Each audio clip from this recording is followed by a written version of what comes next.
Combien de super-vilains incroyables attendent encore leur chance, alors que les films d'essai continuent de revenir vers les mêmes noms déjà connus du public. Le Joker, Lex Luthor, le Général Zod et Darkseid sont des personnages immenses. Mais les comics regorgent également de menaces cosmiques, magiques et psychologiques capables d'entraîner le nouveau DCU dans des directions totalement différentes. En tenant compte de leur pouvoir, de leur importance dans les comics et de leur potentiel pour développer cet univers, voici 10 super-vilains qui méritent enfin de conquérir le grand écran. Prométhée, l'homme qui s'est entraîné pour détruire les héros. Prométhée pourrait être introduit comme une version déformée de Batman, utilisant la préparation et l'intelligence comme des armes contre les plus grands héros du DCU. Même s'il ne possède aucun pouvoir naturel, son casque lui permet de télécharger des techniques de combat directement dans son cerveau. Il utilise également des technologies avancées, de nombreuses armes et des informations extrêmement précises sur les faiblesses de ses adversaires. Cela ferait de lui l'ennemi parfait pour une ligue de justice encore incapable de travailler comme une véritable équipe. La version la plus célèbre du personnage fut créée par Grant Morrison et Arnie Jorgensen. Elle apparut pour la première fois dans New Year's Evil, Prométhée numéro 1, publié en 1998. Durant son enfance, Prométhée voyageait avec ses parents criminels pendant qu'ils commettaient leurs méfaits. Cette vie prit fin lorsqu'il les vit mourir au cours d'une confrontation avec la police. Après leur mort, Prométhée passa des années à parcourir le monde et à s'entraîner avec un seul objectif en tête: détruire toutes les forces consacrées à la justice. Prométhée a déjà infiltré le quartier général de la Ligue de Justice et vaincu plusieurs de ses membres en exploitant leurs faiblesses individuelles. Lors d'une autre attaque, il détruisit Star City et provoqua la mort de milliers de personnes. Dr Psycho, le cauchemar mental de Wonder Woman. Le Dr Psycho permettrait à Wonder Woman d'affronter une menace beaucoup plus psychologique que physique. Il possède des pouvoirs télépathiques, peut contrôler les esprits, projeter sa conscience sous une forme astrale et créer des illusions extrêmement convaincantes. Dans le DCU, il pourrait emprisonner Diana dans une fausse réalité, manipuler les personnes qui lui sont les plus proches et transformer un film Wonder Woman en thriller psychologique, ou même le public ne saurait plus distinguer le réel de l'illusion. Créé par William Moulton Marston et H.G. Peter, le Dr Psycho apparut pour la première fois dans Wonder Woman numéro 5, publié en 1943. Son origine a changé à travers les différentes époques de DC Comics, mais son identité la plus connue reste celle d'Edgar Cisco. C'est un homme extrêmement intelligent qui développa une profonde rancœur envers la société, avant de commencer à utiliser ses capacités psychiques pour dominer les autres. En plus d'avoir affronté Wonder Woman, le Dr Psycho a manipulé de puissants héros et influencé des foules entières. Sa petite taille crée également un contraste saisissant avec l'immense danger représenté par ses pouvoirs mentaux. Eclipso, les ténèbres qui transforment les héros en monstres. Eclipso pourrait définitivement ouvrir les portes de l'horreur surnaturelle dans le nouveau DCU. Il possède une force surhumaine, peut manipuler l'énergie, est pratiquement immortel et peut posséder les personnes consumées par la colère ou par un désir de vengeance. Au lieu d'attaquer directement les héros, Eclipso pourrait les corrompre et forcer la Ligue de Justice à affronter des versions violentes de ses propres membres. Créé par Bob Haney et Lee Elias, Eclipso apparut pour la première fois dans House of Secrets numéro 61, publié en 1963. À l'origine, il était présenté comme la personnalité maléfique du scientifique Bruce Gordon, réveillé après que Gordon eût été blessé par un diamant noir. Des histoires ultérieures révélèrent qu'Eclipso était en réalité un ancien esprit de vengeance, utilisant les fragments du cœur des ténèbres pour posséder ses victimes. Eclipso a déjà contrôlé des dizaines de héros simultanément, y compris Superman. Plus une personne ressent de la colère, plus il devient facile pour cette entité de prendre le contrôle de son corps. Despero, le conquérant aux trois yeux. Avant de présenter Darkseid comme la menace ultime, le DCU pourrait utiliser Despero pour mettre à l'épreuve la première formation de la Ligue de Justice. En plus de sa force et de sa résistance extraordinaire, Despero possède des capacités télépathiques, peut contrôler les esprits et projeter des rafales d'énergie depuis son troisième œil. Il n'a donc pas besoin de vaincre les héros uniquement par la force physique. Despero peut retourner les membres d'une même équipe les uns contre les autres, et même prendre le contrôle de populations entières. Créé par Gardner Fox et Mike Sekowsky, Despero apparut dans Justice League of America numéro 1, publié en 1960. Il vient de la planète Kalanor, où il prit le pouvoir avant d'instaurer un gouvernement tyrannique. Après être entré en contact avec la flamme de Pitar, ses capacités furent considérablement renforcées. Il devint alors le conquérant monstrueux connu par les héros de la Terre. Durant l'un de ses combats les plus impressionnants, Despero affronta presque seul plusieurs membres de la Ligue de Justice. Sa haine envers Martian Manhunter pourrait également créer une rivalité particulièrement personnelle sur grand écran. Atrocitus, la rage des Red Lantern. Atrocitus serait le personnage idéal pour révéler que la mythologie des Green Lantern ne se limite pas à la volonté.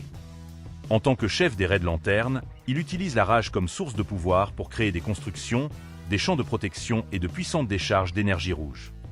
Son anneau a également remplacé son cœur, ce qui lui permet de cracher une forme de plasma corrosif capable de brûler même les autres porteurs d'anneaux. Créé par Geoff Johns et Ethan Van Sciver, Atrocitus apparut dans Green Lantern numéro 25, publié en 2007. Il fut l'un des rares survivants du massacre du secteur 666, provoqué par les Manhunter créés par les gardiens de l'univers. Dévoré par le chagrin et par son désir de vengeance, il fonda le corps des Red Lantern afin de combattre ceux qu'il considérait comme responsables de cette tragédie. Atrocitus est assez puissant pour affronter Sinestro, Hal Jordan et plusieurs lanternes en même temps. Malgré sa brutalité, sa rage est née d'une véritable injustice commise par les gardiens eux-mêmes. Mongul, le tyran de Warworld.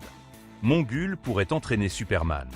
Dans une aventure cosmique brutale sur Warworld, une planète artificielle où des populations réduites en esclavage sont forcées de combattre pour divertir leur maître. Il possède une force et une résistance suffisantes pour affronter des Kryptoniens, tout en commandant des armées, des armes et des systèmes planétaires entiers. Mais au-delà de la puissance physique, Mongul chercherait surtout à prouver à Clark que l'espoir et la compassion ne peuvent pas survivre dans un monde gouverné par la violence. Créé par Len Wein et Jim Starlin, Mongul apparut pour la première fois dans DC Comics présent numéro 27, publié en 1980. Après avoir été chassé de l'Empire qu'il dirigeait autrefois, il se mit à rechercher une puissance encore plus grande, avant de prendre finalement le contrôle de Warworld. Depuis cette planète, il devint l'un des tyrans les plus dangereux de l'univers, affrontant à plusieurs reprises Superman et d'autres héros. Mongul fut également responsable de l'envoi de la Black Mercy contre Superman. Cette plante enferma Clark dans une illusion où Krypton n'avait jamais été détruite. La sorcière qui transforme les humains en monstres. Circe pourrait entraîner la franchise Wonder Woman dans une direction plus magique, plus fantastique et beaucoup plus sombre. La sorcière possède l'immortalité, peut se téléporter, manipuler l'énergie et modifier la matière. Son pouvoir le plus célèbre lui permet de transformer les humains en animaux ou en créatures monstrueuses. Elle peut ainsi créer une armée entière sans dépendre uniquement de sa force physique ou d'armes conventionnelles. Inspirée de la magicienne de la mythologie grecque, la version d'essai de Circe fut créée par Robert Kanigher et Harry G. Peter. Elle apparut pour la première fois dans Wonder Woman numéro 37, publié en 1949. À travers les différentes continuités, Circe a été présentée comme une puissante ennemie des Amazones, souvent motivée par d'anciennes prophéties, la vengeance et son désir de détruire tout ce que Diana représente. Circe a transformé plusieurs héros en créatures connues sous le nom d'Animen. Dans certaines histoires, sa puissance était même suffisante pour modifier la réalité et défier les dieux. Vandal Savage, l'homme qui a survécu à l'histoire. Vandal Savage pourrait agir comme une présence cachée derrière plusieurs époques différentes du DCU. Grâce à son immortalité, il a passé des milliers d'années à accumuler des connaissances, des ressources et une immense influence politique. Il possède également un puissant facteur de régénération, une force améliorée et de l'expérience dans presque toutes les formes de combat. Savage est donc un ennemi capable d'attendre plusieurs décennies avant de voir ses plans se réaliser. Créé par Alfred Bester et Martin Odell, Vandal Savage apparut pour la première fois dans Green Lantern numéro 10, publié en 1943. Avant de devenir immortel, il était un homme préhistorique appelé Vandar ADG. L'exposition aux radiations d'une météorite transforma son corps, augmenta son intelligence et l'empêcha de vieillir comme un être humain ordinaire.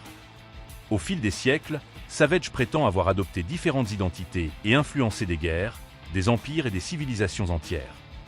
Pour lui, les héros modernes ne sont que des obstacles temporaires. Reverse Flash, la haine qui traverse le temps. Reverse Flash pourrait devenir l'ennemi le plus personnel de Barry Allen dans le nouveau DCU. Connecté à la force véloce négative, Eobartone possède une vitesse surhumaine, peut voyager dans le temps, se régénérer et modifier des événements historiques.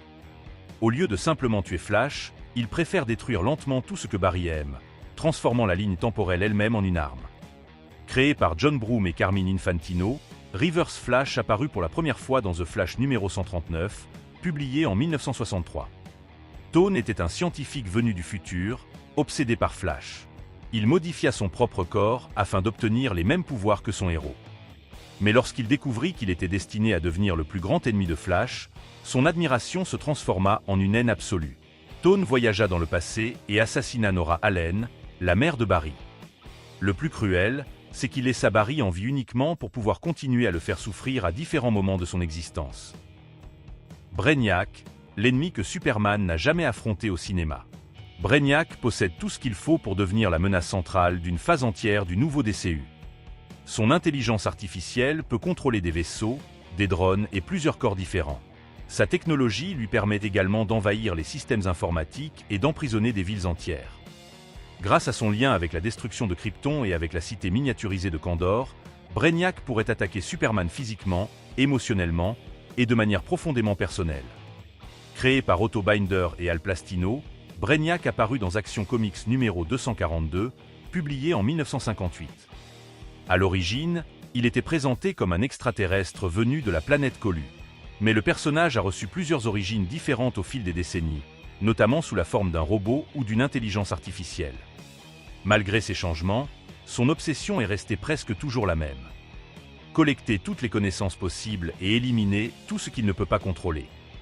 Brainiac conserve des villes à l'intérieur de bouteilles, mais détruit fréquemment le reste des planètes sur lesquelles elles se trouvaient.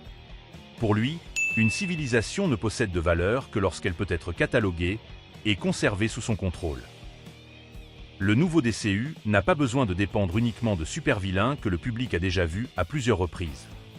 Prométhée pourrait démanteler la Ligue de Justice en utilisant uniquement sa préparation et son intelligence. Eclipso pourrait ouvrir les portes de l'horreur surnaturelle. Circé pourrait développer la mythologie de Wonder Woman, tandis qu'Atrocitus révélerait le côté le plus violent des lanternes. Au sommet de la liste, Brainiac pourrait enfin offrir à Superman un adversaire capable de menacer non seulement sa vie, mais aussi tout ce qui reste de Krypton. Maintenant, nous voulons connaître votre avis. Lequel de ces super-vilains devrait apparaître en premier? Et quel grand nom manque selon vous à cette liste? Donnez votre choix dans les commentaires, laissez un pouce bleu et abonnez-vous à la chaîne pour découvrir encore plus d'histoires venues de l'univers des comics.